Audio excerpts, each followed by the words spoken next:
안녕하세요. 서초M 동물의료센터 이나영 원장입니다. 가수분해 사료라던가 간식에 관심을 가지시는 분들은 대부분 강아지들이 어떤 알러지 반응을 보이는 경우예요.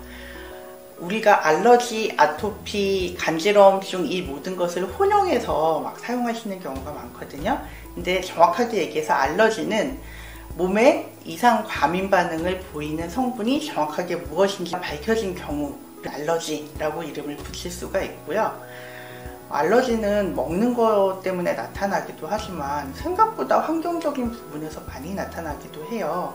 그래서 우리는 이걸 먹었기 때문에 나타난다 라고 흔히 결론적으로 확 뛰어드는 경우가 많은데, 실제로 알러지 검사를 해보면 먹는 것 때문이 아니고 환경적인 것 때문에, 그러니까 욕실에 있는 곰팡이라던가 진드기 때문에 나타나는 경우들도 제가 굉장히 많이 봐요. 그래서 알러지 반응을 보인다 라고 하면 그냥 무작정 뭐 때문에 그래 라고 뛰어들기보다는 알러지 검사를 받아서 정확하게 원인을 좀 알아보는 게 좋고요. 아토피는 알러지와는 다른 게 뭐냐 하면 정확하게 원인을 알 수 없는 반응이다 라는 뜻이에요.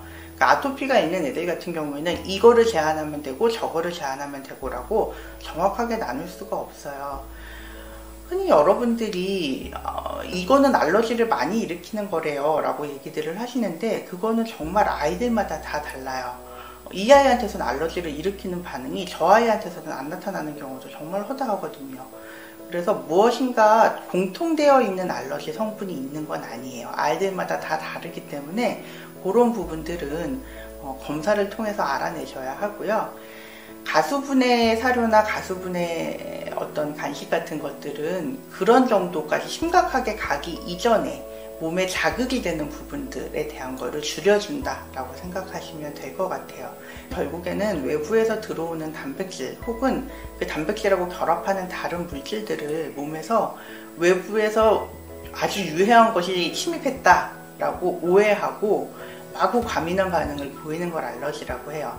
실제로 몸에 들어가 있는 이 성분이 실제 몸에 되게 나쁜 성분이냐면 그런 건 아닌 경우가 많아요. 그러니까 정상적인 성분인데도 한마디로 몸에서 너무 과민하게 적분이 나타났다 이러면서 과민한 반응을 보이는 것이 알러지죠. 그러니까 사실은 알러지를 일으키는 것 자체가 물질이 나쁘다라기보다는 거기에 대해서 이 아이가 과민 반응을 하고 있기 때문에 이 아이의 반응을 조절해준다 라고 하는 쪽으로 접근을 하게 됩니다. 사료는 사실은 거기에 가장 연관이 많은 것들 중에 하나이고요. 흔히 단백질 성분들이 많이 일으킨다고 생각들 하시지만 단백질 성분 말고 그 외에 탄수화물이라던가 옥수수 같은 것들에 대해서 나타나는 경우들도 가끔 있기 때문에 알러지가 의심될 적에는 확실하게 알러지의 원인이 무엇인지를 알아보는 것이 가장 알러지 치료의 기본이 되는 방법이 되겠습니다.